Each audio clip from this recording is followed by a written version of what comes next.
मैं पूछता हूँ कौन सी दवा चल रही है आपके पेट दर्द की, सिर दर्द की, बीपी, कोलेस्ट्रॉल, डायबिटीज, एंजाइटी या डिफिशियंसी को, किसी भी डिफिशियंसी को दूर करने के लिए। मैं नरेंद्र सिंह रावत, मोटिवेशनल स्पीकर, दवा लेकर आया हूँ। 11 तरह की दवा लेकर आया हूँ। अब आप कह रहे हो ऑलरेडी वैसे ही दवाई चल रही है, हॉस्पिटल में लाइन लग रही है, तरह तरह की दवाइयाँ ली जा रही है, और आप और 11 तरह की दवाइयाँ और लेके आए हो। आप कहाँ से आए हो?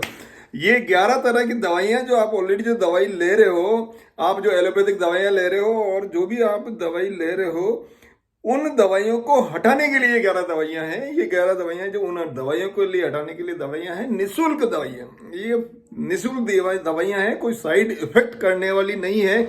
और और यदि आप इन दवाइयों को अपने जीवन के अंदर नियमित रूप से लेंगे तो क्या है, आपका जीवन जो है समृद्ध हो जाएगा, समृद्धिशाली हो जाओगे आपको कभी आप किसी भी तरह की बीमारी आप नहीं आ पाएगी। तो ये दवाइयाँ कौन सी है? 11 तरह की दवाइयाँ हैं।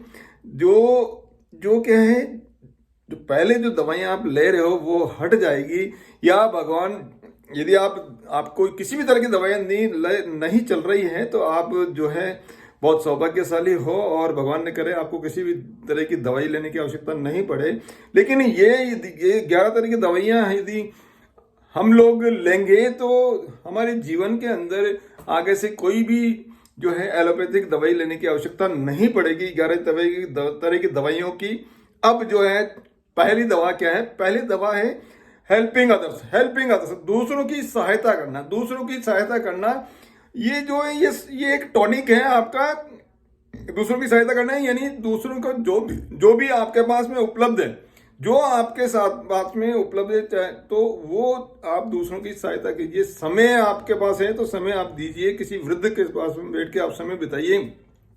यदि आपके पास में थोड़ी भगवान की दया से, थोड़ी लक्ष्मी जी की कृपा है, तो कभी कभी दान अवश्य दें। जहां क्षमता अनुसार, आपकी क्षमता अनुसार जो भी आपके पास में है, क्षमता अनुसार आपको दान करना चाहिए। दान देने से क्या होगा, आपका हाथ यूं रहेगा तो आपके अंदर देने का जब भाव होता है तो क्या होगा, आपके अंदर जो है ये भाव उत्पन्न हो जाता है कि मैं जो है देने वाला हूं, मैं देने वाला हूं। और आपके अंदर जो आत्मविश्वास बढ़ जाता है, और आत्मविश्वास बढ़ जाएगा तो क्या होगा, आप ज्यादा अच्छी तरह से गुणवत्ता को आप खुशी आप रहोगे।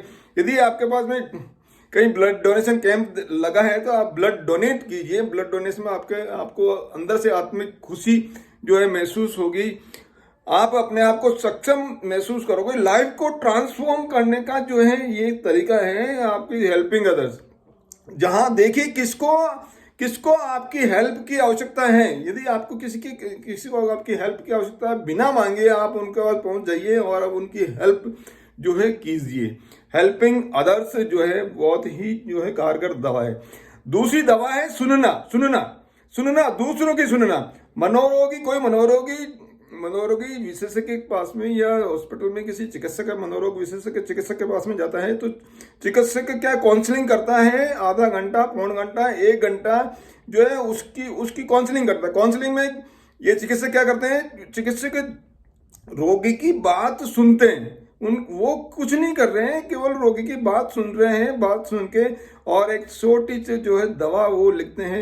यहाँ जो है दवा ज्यादा कारगर नहीं कर रही है, जो सुनना है वो ज्यादा कारगर कर रहा है। यानी आपने रोगी की बात जब सुनी तो उसने जो सुनी, तो सुनने से क्या होगा, जब सुनना ज्यादा कारगर रहा। जब आप किसी दूसरे की बात सुनते हो तो क्या होगा, दूसरे की बात सुनते हो तो उसको अच्छा लगता है और आपके प्रति उसके भाव जो अच्छे हो। यदि आप बीच बीच में बार बार किसी चीज को टोकते हो, आपको कोई बात सुना रहा है और बार बार आप बीच के अंदर हस्तक्षेप कर रहे हो, तो सामने वाला सोचेगा बोले अपने आप को क्या समझता है, अपने आप को नेतागिरी करता है, अपने आप को ज्यादा समझता है, बोले ये कोई काम का आदमी नहीं है। तो ये आपके अंदर जो है ये अच्छे भाव जो है पैदा नहीं होगा। तो ये सुनना जो है, दूसरों की बात सुनना, ये भी आप एक तरह की दवा का काम करता है। तीसरी दवा है जो है निस्वार्थ प्यार, निस्वार्थ अनकंडीशनल लव। बिना कंडीशन के आप किसी से जो उचित जो भी व्यक्ति लगता है उससे आप प्यार कीजिए, उसकी बात सुनिए। जब आप किसी से प्यार करते हो, किसी से लव करते हो, तो क्या होगा, आप अपने लिए तो ठीक कर रहे हो, सामने वाले का भी जो है आप दिल हल्का कर रहे हो। और उसके कारण से क्या हो, दोनों का या जो भी सभी का जो अच्छे भाव के कारण से जो है वो निस्वार्थ भाव से किया गया प्यार जो है आपको दवा के रूप में काम करेगा। आज का सेलिब्रिटी, दूसरी जो नेक्स्ट जो चौथी दवा है, आज का सेलिब्रिटी बनिए। आप सेलिब्रिटी हो यानी आप अपने आप को जो है सेलिब्रेशन कीजिए। आप आज के दिन को आप क्या करना है, आपको आनंद से मनाना है। आप गोल सेटिंग कीजिए, प्लानिंग कीजिए, हार्ड वर्क कीजिए, लेकिन जो है सेलिब्रेट करना नहीं भूलें। आप प्रतिदिन को सेलिब्रेट करें। आप ये नहीं सोचें कि मैं बाद में कभी सेलिब्रेट कर लूंगा, बाद में कभी आनंद उठा लूंगा। ऐसा नहीं है, कब किसी का नंबर इस दुनिया से आ जाए आपको पता ही है।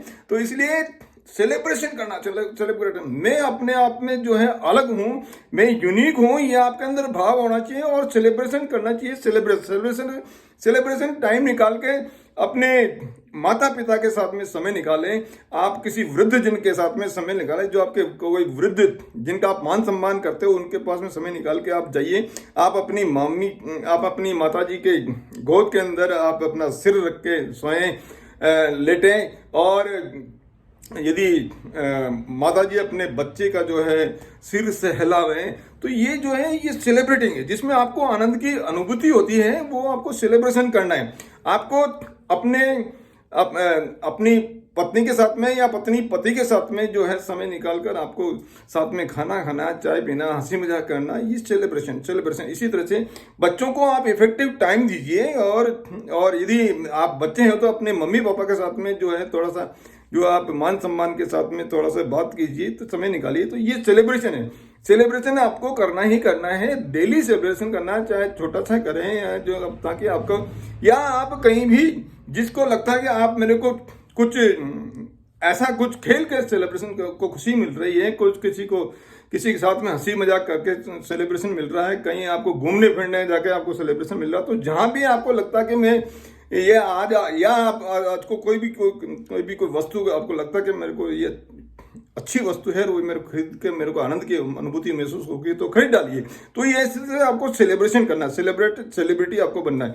और पांचवी दवाई क्या है? प्रकृति के साथ में रहिए। प्रकृति के साथ में कितने दिन हो गए जब आपने मेंढक को भुदकते हुए नहीं देखा, मोर को नाचते हुए नहीं देखा, तितलियों को जो है, तितलियां रंग बिरंगी तितलियां आपने नहीं देंगी, लाल गुलाबी जो है फूल नहीं देखे, जो सरसों के जो है पीले पीले खेत आपने नहीं देखे कभी कहीं। आपने कितने दिन हो गए आप जब मिट्टी के साथ मिट्टी की सुगंध आपने जो है नहीं ली, कभी मिट्टी के अंदर लेटे नहीं, तो कभी नंगे पांव से जो है घास के ऊपर चलने का प्रयास कीजिए। जंगल के अंदर थोड़ा देर रात हो जाए तो भी आप जंगल के अंदर एक बार जाइए।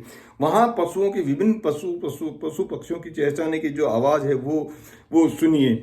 आप दूर रंग बिरंगे जो फूल है, तरह तरह के पत्ते हैं, अलग अलग पेड़ पौधे हैं, उनका आनंद लीजिए। जो जानवर है, पशु है, जो चाहे पालतू हो चाहे जंगली जानवर है, उनके साथ में उनको देखिए, उनके लक्षणों को आप पहनाइए, उनके साथ में, प्रकृति के साथ में आप जितना ज्यादा रहेंगे तो क्या है उतना ही ज्यादा आपको जो दवा के रूप के अंदर काम करता है। नियमित रूप से, ये नहीं कि आपको साल भर के बाद में 1-2 दिन के लिए आप चले गए, नहीं, नियमित रूप से थोड़ा समय निकालकर आपको प्रकृति के साथ में जो है वो रहना पड़ेगा। एक डेली नियमित रूप से आप घूम के, चाहे बगीचे के अंदर जो भी आप घूमने का एक सिस्टम बना लीजिए, ताकि आपको ये दवा रोज मिलती रहे। प्रकृति के साथ में आप रहना आपको रखें। छठी जो दवा है वो है जैसे हो स्वीकार करो। अपने आप को आप जैसे हो, जैसी आपकी आदतें हैं, जैसा आपका मन है, जैसा आपका भाव है, उसको आपको अपने आप को स्वीकार करना है। अपने आप को स्वीकार करना है, इसलिए अपने आप को स्वीकार करना सीखो। अब स्वीकार करो कि जो चीजें नहीं बदल सकते वो नहीं बदल सकते। आप अपने परिवार के सदस्यों को नहीं बदलते हैं, स्वीकार कीजिए। आप अपने मम्मी पापा को नहीं बदल सकते हैं, स्वीकार कीजिए। आप अपने बच्चों को नहीं बदल सकते हैं, स्वीकार कीजिए। पत्नी पति को नहीं बदल सकती, पति पत्नी को नहीं बदल सकते हैं, स्वीकार कीजिए। तो ये स्वीकार आपको करना पड़ेगा। और जो चीजें बदल सकते हैं और इनको अच्छा कर सकते हैं, उनको और अच्छा करने का प्रयास करके जैसा है वैसा स्वीकार करें। आप जितना स्वाभाविक रूप से धरती के ऊपर, धरातल के ऊपर जितना रहेंगे अपने आप को, जो उतना ही जो है ज्यादा अपने आप को खुश महसूस करेंगे। आपने आपके अंदर खुशी जो है उसी के अंदर आएगी। दिखावा ज़्यादा आपको नहीं करना है, जैसा है वैसा बने रहने का प्रयास करें। नेक्स्ट जो दवा है वो है मन की बात कह दो। मन की बात कह दो, अपने मन की बात कह दो। मन के अंदर आपके अंदर भरा हुआ है कि मैं जो है उसका बदला लूंगा। कोई क्रोध आपके अंदर भरा हुआ है, अवसाद भरा हुआ है, कोई निराशा भरी हुई है, कुंठा भरी हुई है, आक्रोश भरा हुआ है। बोले समय आते ही उसका बदला लूंगा, मैं ये कर दूंगा, मैं वो कर दूंगा। इस तरह का जो भाव आपके अंदर, जो मन के अंदर ही अंदर होता है, मन के अंदर कचोटता रहता है। आपके अंदर यदि ऐसा कोई क्रोध है, ऐसा कुंठा है, तो आप उसको कह दीजिए, आप उसको कह दीजिए। आप अपने निकटतम जो भी जिस पे कोई विश्वास करते हो आप उनको कह दीजिए। और यदि फिर भी कोई ऐसे व्यक्ति है, ऐसी बात है जिसको आपको किसी को कह नहीं सकते हो, तो आप अपनी डायरी लिख लीजिए, एक डायरी, कॉन्फिडेंशियल डायरी लीजिए। डायरी के अंदर आप राइट डाउन कर दीजिए जो आपके अंदर, मन के अंदर कुंठा है, जो आक्रोश है, जो भाव है, उसको आपको क्या करना है, डायरी के अंदर लिख दीजिए। जो भी आपको मन के अंदर भाव है, जो गुस्सा है, उसको उड़ेल दीजिए, डायरी के ऊपर लिख दीजिए। अब आपने डायरी के ऊपर लिख दिया तो डायरी को कह दिया, आपने डायरी को कह दिया, और अपना जो मन है आपको हल्का हो जाएगा, आप तनाव मुक्त हो गए, आप स्ट्रेस फ्री हो गए, आपका मन जो है शांत हो जाएगा। यानी मन के अंदर जो भी बात है उसको कह दीजिए। हमारी संस्कृति के अंदर किसी भी व्यक्ति की जब मृत्यु उपरांत 12 दिन क्यों करते हैं? 12 दिन इसलिए ये संस्कृति इसलिए बनाई गई है कि 12 दिन तक जो भी उनसे मिलने जाते हैं, तो जो जिनके परिवार के अंदर जिस व्यक्ति की मृत्यु हुई, उसके परिवारजन आने वाले को अपनी बात कहते हैं, बार बार कहते हैं। आज 10 गिनेंगे, 10 दिनों को वो अपनी बात कहेंगे, फिर और कोई गए, कल और के, तो 12 दिन तक लगातार नियमित रूप से अपनी जो मन की जो बात है, अपना मन का भाव है, वो बाहर निकल जाता है। इस तरह से उनका मन हल्का जाता है, और अपना निकटतम जो भी रिश्तेदार हैं, या जो निकटतम परिवारजन जो भी दूर चले गए या जो अदृश्य हो गए, उनके कारण से जो मन के अंदर जो अभाव हुआ है, उसको अशांति हुई है, उसको शांत करके आपका मन को हल करने के अंदर ये जो सिस्टम है, आपको कहने का जो प्रणाली हमारे बुजुर्गों ने, हमारी संस्कृति ने जो बनाई है, उसके पीछे यही उद्देश्य है। यानी आप अपनी बात कह दीजिए, आप अपनी बात कह दीजिए। अब 8वां जो है दवा है, 8वीं दवा क्या है? एकांत में रहना चाहिए। एकांत में मेडिटेशन, एकांत में मेडिटेशन बहुत इंपॉर्टेंट दवा है, बहुत ही इंपॉर्टेंट दवा है। मेडिटेशन कीजिए। आपको क्या करना है? ध्यान करना है। अपने डेली उठने के बाद में मेडिटेशन करने की आदत डाल ही लीजिए। ये कोई ऑप्शन नहीं है, ये आपको करना ही करना है। यदि आपको लाइफ के अंदर आगे बढ़ना है, आपके मन को संतुलित रखना है, आपकी लाइफ को जो है संतुलन में रखना है, तो आपको मेडिटेशन करना है। जितने भी जो भी उच्च लेवल पे अपनी लाइफ में जिन्होंने प्रोग्रेस करी, सफलता के उच्च पायदान पे पहुंचे, प्रत्येक व्यक्ति ये जो मेडिटेशन जो है कि दवा, वो डेली नियमित रूप से जो लेते हैं। नियमित रूप से मेडिटेशन, आप अपने एकाग्र रूप से अपने आप के साथ में रहिए। आधे घंटे, पौन घंटे, जितना आपको रह सकते हो उतना नियमित रूप से दुनिया से कट जाइए। उस दौरान बिल्कुल मोबाइल वगैरह एकदम स्विच ऑफ करके, बिल्कुल शांत अपने ऊपर ध्यान केंद्रित करके, आंखें बंद करके, और मेडिटेशन आपको करना है। सांसों के ऊपर ध्यान देना है। इस तरह से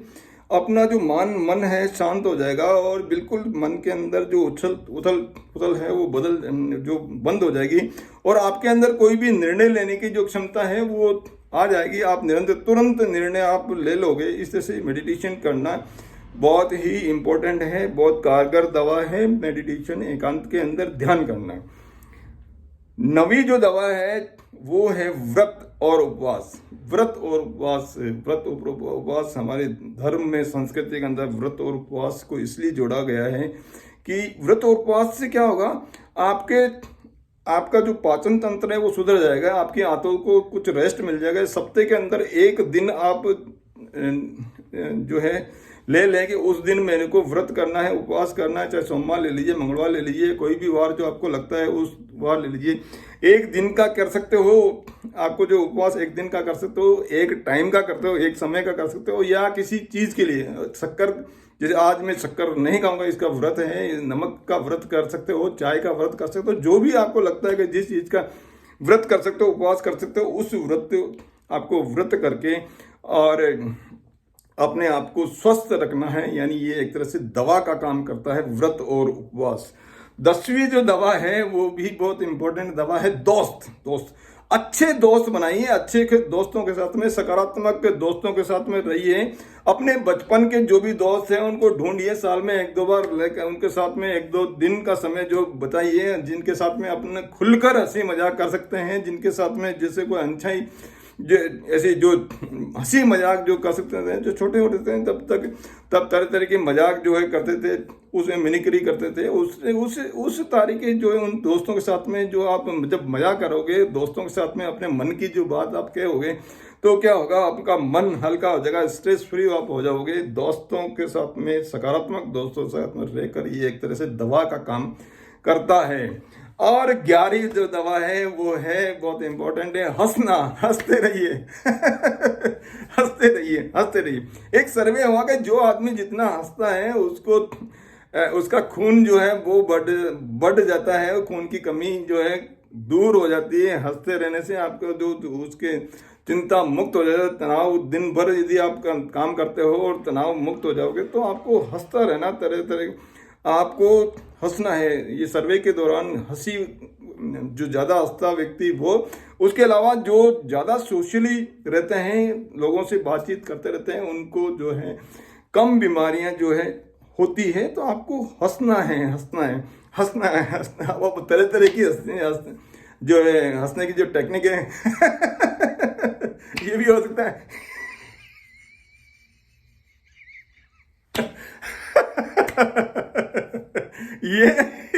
ये देखिए, अब मेरे चेहरे के ऊपर खून देख लीजिए, पहले चेहरे में देखा, अब हंसने के बाद में कुछ ललाई ज्यादा है ना, आपके चेहरे के अंदर भी ये ललाई जो है आ जाएगी जब आप हंसोगे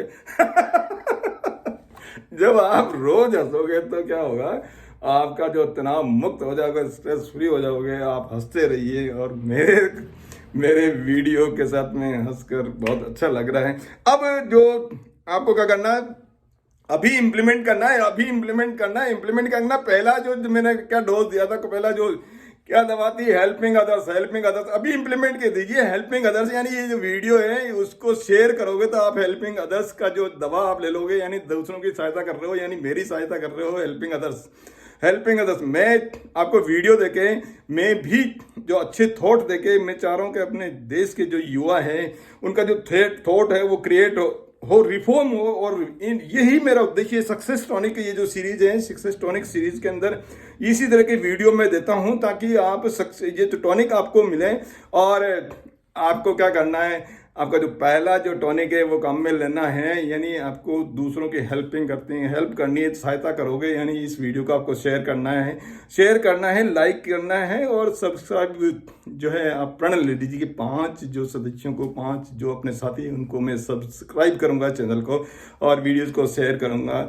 मेरे वीडियो में हमेशा मेरे साथ बने रहते एक बार फिर बहुत बहुत धन्यवाद।